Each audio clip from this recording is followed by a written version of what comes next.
And good morning, everyone. Welcome to the John Ireland Bridge project. It is one of hundreds of construction projects that MnDOT is undertaking around Minnesota this spring, summer, and fall. And I'm excited to be kicking off the 2026 road construction season with you all today. I'm happy to be joined by my MnDOT colleagues and several important MnDOT partners who Minnesota should hear from as we begin our construction season in earnest here in St. Paul and around the state of Minnesota.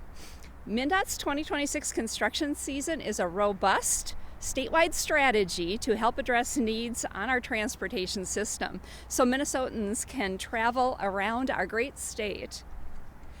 This year, crews will complete or advance more than 200 road and bridge projects throughout the state. And those projects will improve safety and mobility, create a smoother ride, reduce congestion, improve accessibility, and support those who rely on our system, and create a more resilient and sustainable transportation system. This year, we're building 41 new bridges and repairing and improving 79 existing bridges to extend their lifespan and make them safer for everyone who uses them.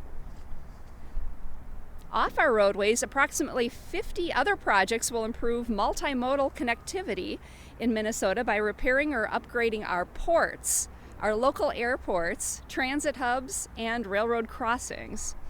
No matter how you travel, MnDOT is working to make it better and safer. Safer bridges, safer highways, and a safer system. Safety is MnDOT's #1 priority. And of course, that goes for our construction and maintenance crews as well. So please, slow down when navigating work zones. Put away all distractions and move over to give workers room to safely complete their work. We're all in the work zone together. Improving our highways now will have a long-term benefit for Minnesota's businesses, residents, motorists, and we know navigating construction can be frustrating. So in the meantime, we have a lot of tools to help you navigate construction season. Visit our website at mndot.gov on our construction page to learn where you will cross paths with construction projects and sign up for email updates for those projects. And before you hit the road, always visit 511mn.org or use the 511 app to get to near real-time travel information, including details on closures, detours, and traffic volumes. Minnesota has one of America's largest roadway systems and one of the best, and it takes a lot of work to keep our roads in top shape. And in our northern climate, summer is when we need to do most of that work. And there's a lot of work to do to keep our infrastructure in a state of good repair during that short season. MnDOT is working hard to serve you, and we appreciate your patience, your partnership, and your awareness as construction season kicks off. Now back to safety. I'd like to emphasize how important it is that Minnesota drivers focus on the road and keep themselves safe in our work zones, and keep our workers safe in the work zones. An important partner in that effort is Minnesota State Patrol, and I'm happy to turn it over to State Patrol Captain Mike Lee. Good morning, everyone. I'm Lieutenant Mike Lee, M-I-K-E, last name L-E-E. I have the honor to serve as a public information officer for the Minnesota State Patrol. Despite today's cooler weather, it is springtime, and for a lot of Minnesotans, myself included, we're excited for the change in seasons. As the weather warms up, we know that the stress of driving on snow and icy covered roads slowly goes down. We get to plan fun things, going to the lake, parks, trails, and other fun outdoor activities. However, springtime and summertime also brings up something a little less popular, which is road construction. We all want to get where we're going, but sometimes the delays and detours can test our patience. But remember this, impatient and risky driving behaviors are not tolerated, and they can put lives at risk. Your lives, other motorists, and the people who are working on the roads. These projects are about safety and improving how we travel, which could be improving crosswalks, improving signs, roundabouts, or improving the way traffic flows. These improvements help ensure that we get to our destination safely as well as on the way home. Not paying attention or making dangerous driving choices in work zones can have deadly consequences. I was asked to speak and I just couldn't help but reflect on my time, as my time as a road trooper and working in the district here in the metro. There's just been so many calls of service where there were near misses, construction workers nearly being hit, or people driving into the wet cement because they weren't paying attention, and also the tragic calls of people being injured and being killed because people were making poor decisions while they're in construction zones. From 2019 to 2024 in Minnesota, there were more than 13,000 work zone related crashes, and among that there were 58 fatalities and also 4,200 injuries, primarily involving motorists. These are all avoidable and unacceptable. Two main safety issues are in work zones: the concern of speed and distraction. So as you approach and navigate work zones, always remember these ideas. Slow down, put away your cell phone and avoid distractions. Move over and give the workers some space to do their jobs. Expect delays, especially during peak travel times. Be patient and do the zipper merge. Avoid making unnecessary lane changes and never enter a blocked road with barriers or cones. Expect work zones to constantly change. From day to day, you could experience lane shifts, closures, narrow lanes, and moving workers and vehicles. And as the commissioner mentioned, please check 511mn.org to see how your travel route will be impacted. By following the simple guidance, road crews can focus on their very important work and not have to worry about going home safely. When drivers slow down, pay attention, buckle up, and drive sober, everyone can stay safe in the work zone and on the roads across Minnesota. Thank you for your time. Next, I'll introduce the LIUNA President, President Joel Smith.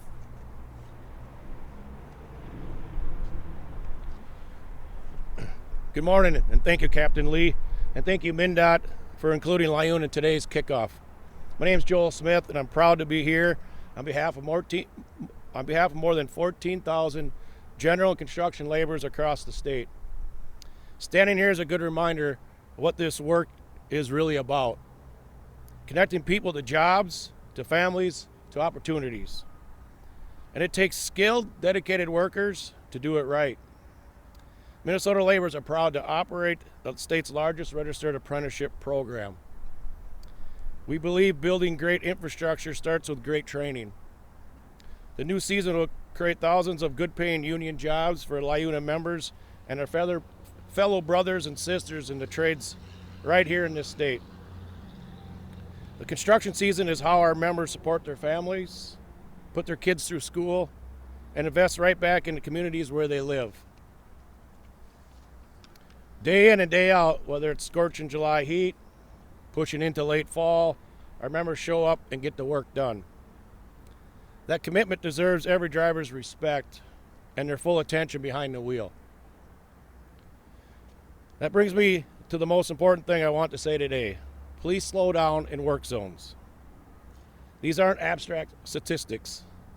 We lost 2 workers in work zone fatalities last year, of the many that the captain talked about. May the souls of Pierre Mack and Adam Frederick Smith rest in peace. Speed and distractions are the 2 biggest dangers our workers face out there. In a work zone, there's no such thing as too careful. That means everyone behind the wheel, whether you're passing through in your car or operating equipment on site, slow down. Give workers space. Eyes up. We share the same goal as every driver on this road, to go home safely at the end of the day. Help us do that.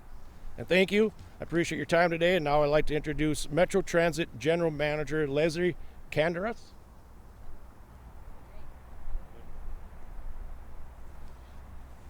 All right, good morning. My name is Leslie Canderas. I'm the general manager at Metro Transit.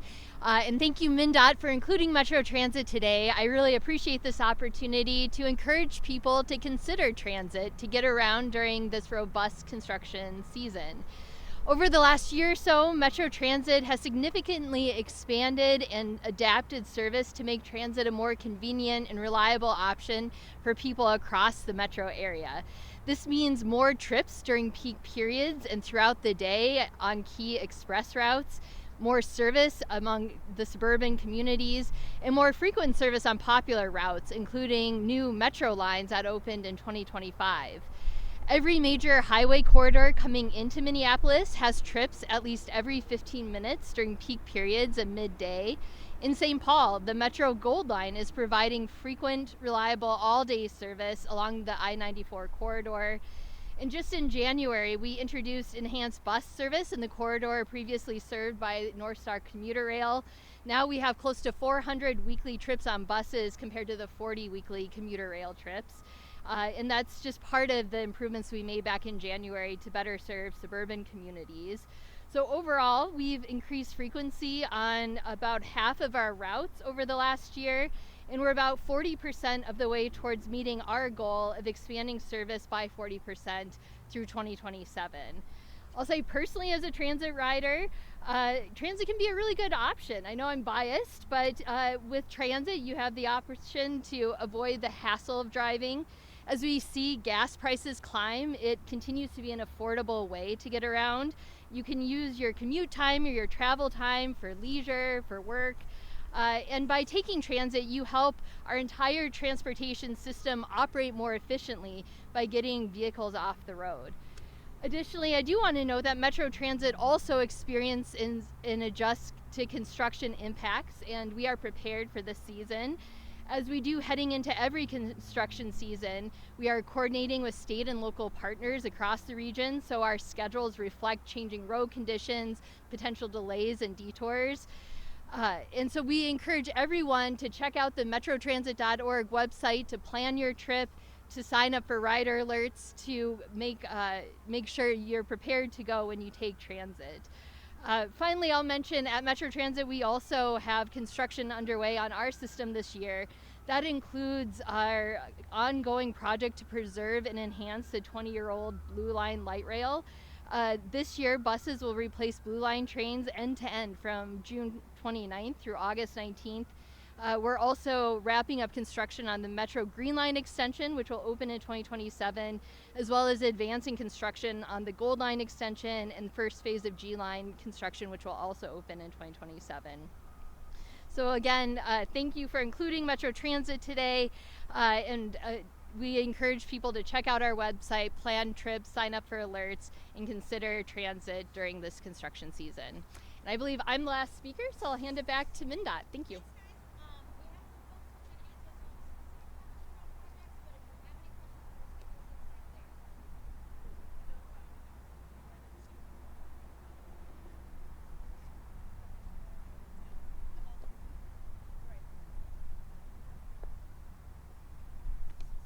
The question was, thank you for that question, the 200 or so projects we have going on this year, how does it compare to previous years? And in recent years, it has been right around that same number. For this construction season or this year, our total project cost, so that's construction cost plus the costs of delivery, is right around $1.5 billion. And that is a similar number as well. We've been just over $1 billion in construction over the last few years.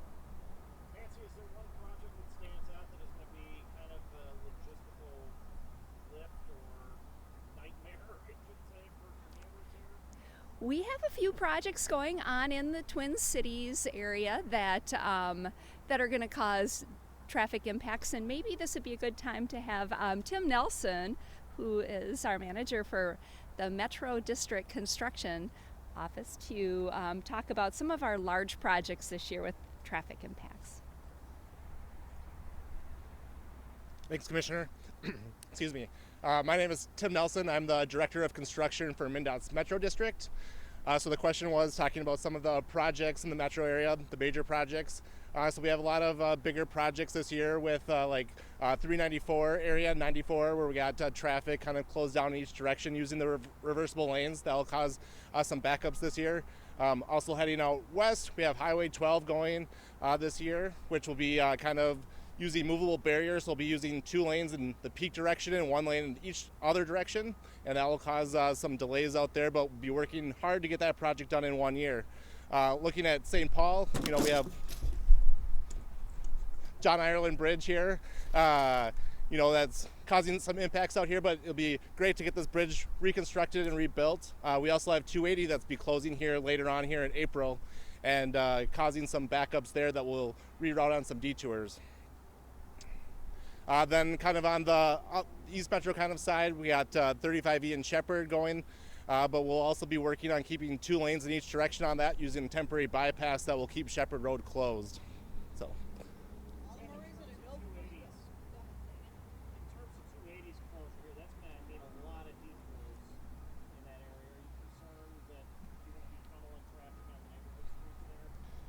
We think a lot of the traffic will use a lot of the other roads, 35W, 94, 36 to get around. There'll be some that take the local traffic to get to some of the businesses that are around there. But we're really working hard to get that project done before the state fair, and that's really our goal here.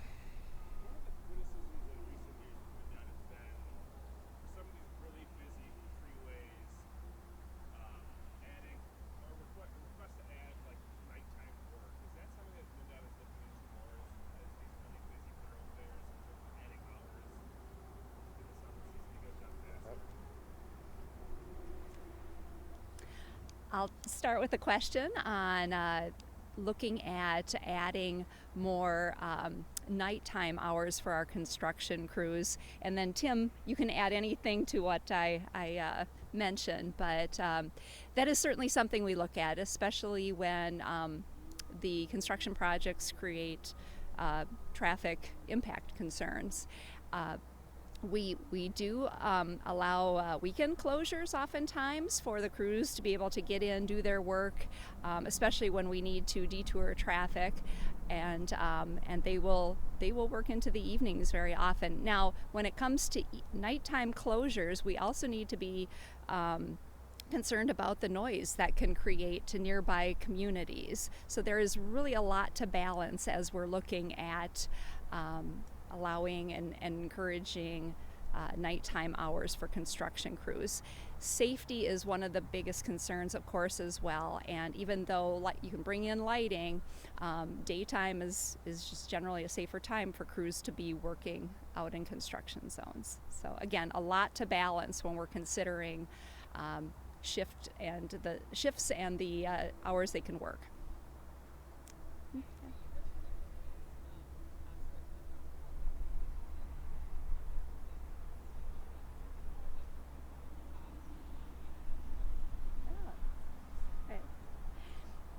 Tim, do you want to take the question about complaints received about noise with this project or any recent past projects?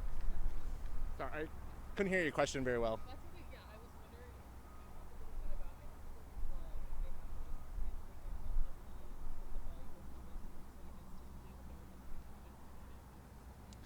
little bit about So we use a lot of our, normal media, email, website updates, to reach out to people. I wouldn't say that we receive an abnormal, with this kind of program that we have out here. We just kind of try to address them as they come in.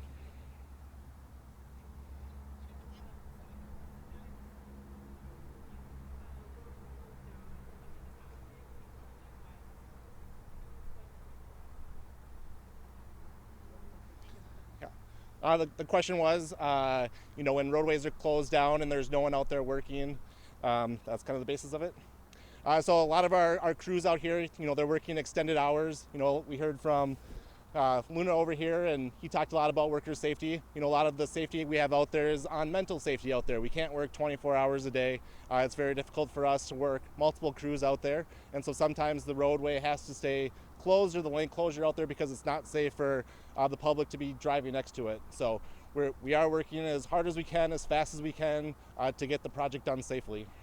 One more question. Are tariffs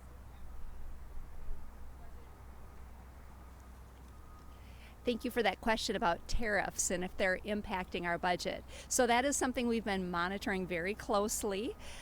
To date, we haven't seen a considerable impact. In fact, our projects, our bids for our projects are coming in close to what we've had budgeted, but we will continue to monitor that very closely.